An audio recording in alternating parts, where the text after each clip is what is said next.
दोस्तों स्वागत है आप सबका वर्कशीट नंबर 44 में।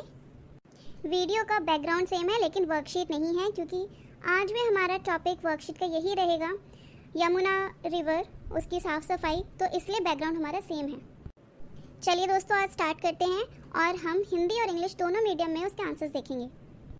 दोस्तों आज की वर्कशीट में आपको बताया गया है कि यमुना नदी कितनी तरीके से गंदी हो रही है और हमें कौन से तरीके ढूंढने चाहिए उसको साफ़ सुथरा रखने के लिए।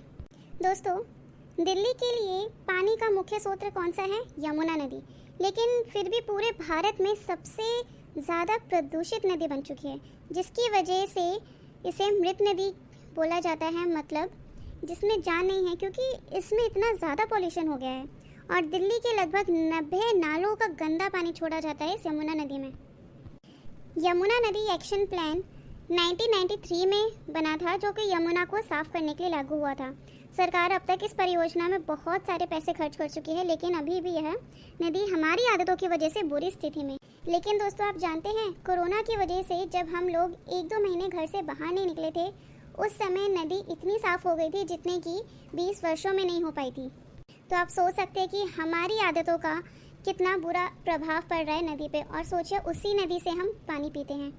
चलिए आज की वर्कशीट के क्वेश्चन आंसर देखते हैं। पहला क्वेश्चन है, दिल्ली का मुख्य स्रोत पानी का क्या है? हमें पानी कहाँ से मिलती है?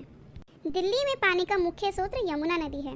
दूसरा क्वेश्चन है, आपके विचार से यमुना नदी के प्रदूषण के क्या कारण हैं? दोस्तों देखिए आपकी वर्कशीट में ये 4 कारण हैं जो कि अंडरलाइन किए हुए हैं।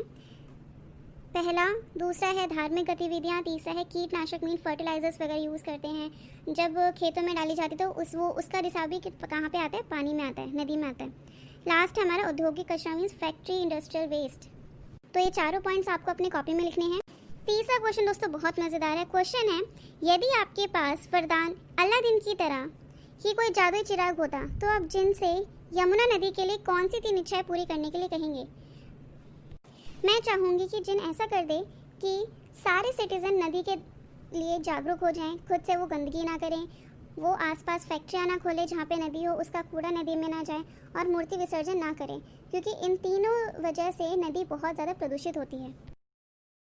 दोस्तों आज की वर्कशीट का लास्ट क्वेश्चन है, नदी में मूर्ति विसर्जन करने की जगह लोगों को कुछ अन्य विकल्पों को सुझाव दीजिए। इसके लिए आप अपने बड़ों की सहायता भी ले सकते हैं।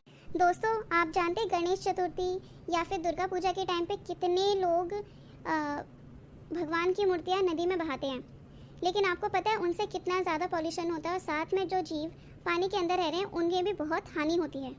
दोस्तों इस चित्र को देखकर आपको कुछ समझ आया? दोस्तों ये गणपति जी चॉकलेट के बने हुए हैं। कुछ साल पहले कुछ लोगों ने मिलके गणपति जी को बनाया था जो कि चॉकलेट के थे। इससे क्या होगा, वो पहले गणपति जी की पूजा करेंगे और उन्हें नदी में विसर्जित करने की जगह वो दूध में विसर्जित करेंगे। कुछ देर बाद क्या होगी, वो जो चॉकलेट है जिनके गणपति जी बने हुए हैं वो उसमें घुल जाएगी और वो चॉकलेट वाला दूध गरीबों में बांट देंगे। इससे नदी भी गंदी नहीं होगी और गरीबों को भी अच्छा लगेगा। था ना एक नया तरीका चॉकलेट की गणपति जी। दोस्तों आप जो ये चित्र देख रहे हैं, ये किसी पौधे को उगाने का, किसी को बीज पर डालने का नहीं, ये गणपति विसर्जन या कोई भी आइडल इमर्शन का नया तरीका है।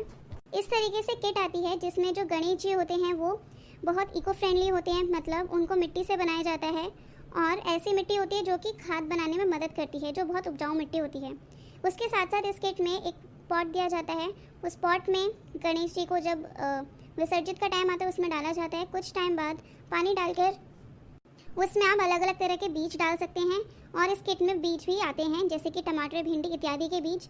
जब ये बीज आप पौधे में डालेंगे तो एक नया पौधा उग जाएगा। तो गणपति विसर्जन से आपने गणपति जी की पूजा भी की और साथ में एनवायरनमेंट को हरा भी किया, और आपको इसके बाद जो टमाटर, भिंडी घर में मिलेंगे वो कितने अच्छे होंगे। इसके साथ ही दोस्तों और भी बहुत सारे तरीके हैं। एक तरीका ये है कि जो भी मूर्तियाँ हैं उन मूर्ति को ऐसे मटेरियल से बनाया जाए जो कि पानी में जाके घुल जाए, और उन मूर्तियों के अंदर कुछ खाने का सामान हो, जैसे कि स्पिनच या फिर जो भी मछलियाँ खाती हैं, कुछ ऐसे सामान से भरा जाए। इसलिए अंदर की जो स्टफिंग होगी वो खाना होगा, और बाहर क्या होगी, एक लेयर होगी मिट्टी की जो कि पानी में जाके घुल जाएगी। इससे नदी गंदी भी नहीं होगी और मछलियों को भी खाना मिलेगा। उसके अलावा गणपति जी टॉफ़ीज़ और कैंडीज़ के बनाए जा सकते हैं। उसके बाद उन टॉफ़ीज़ कैंडीज़ को आप यूज़ कर सकते हैं। तो देखा दोस्तों आपने कितने नए अलग अलग तरीके सीखे मूर्ति विसर्जन के लिए, और ये तरीके बहुत हेल्दी भी हैं एनवायरनमेंट के लिए भी और आपके लिए भी। इस गणेश चतुर्थी और दुर्गा पूजा पे इन चीज़ों का विशेष ध्यान रखें और हर फेस्टिवल ऐसे बनाएं जो कि आपके लिए और आपके पर्यावरण दोनों के ही लिए अच्छा हो, खुशियाँ दे। आशा करती हूँ दोस्तों आपको ये वीडियो अच्छी लगी होगी। अच्छी लगी तो प्लीज़ इसे लाइक कीजिए और चैनल को सब्सक्राइब कीजिए। थैंक यू दोस्तों, बाय बाय।